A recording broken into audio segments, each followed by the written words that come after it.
அதனால் இன்னொரு விஷயம் இருக்கிறது.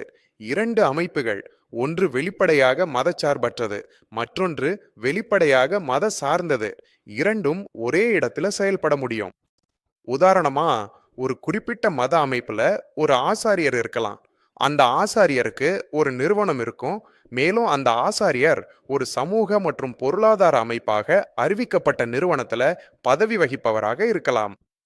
அதனால் இந்த எண்ணிக்கையை எடுத்துக்கொண்டு நாங்கள் பகுப்பாய்வு செய்த தரவுகளின் அடிப்படையில், அதாவது பெயர்கள், அவர்கள் யார், அவர்கள் எங்கே இருக்கிறார்கள், அவர்களின் அலுவலகங்கள் எங்கே இருக்கின்றன என்பவற்றின் அடிப்படையில் ஒரு சிறிய ஆய்வை மேற்கொண்டால், இந்த நிதி வரவின் 70%த்திற்கும் அதிகமானது கிறிஸ்துவ அமைப்புகள் அல்லது கிறிஸ்துவ நோக்கங்களுக்காகவே செல்கிறது என்று நாங்கள் தோராயமாக மதிப்பிடுகிறோம். இந்த நிதி வரவின் சுமார் 10% என்பது வெளிநாட்டு அரசுகளிலிருந்து அல்லது அவற்றின் ஏதாவது ஒரு முகமை, உதவி முகமை அல்லது வெளிநாட்டு அரசுடன் தொடர்புடைய ஏதாவது ஒரு முகமை மூலம் வருகிறது.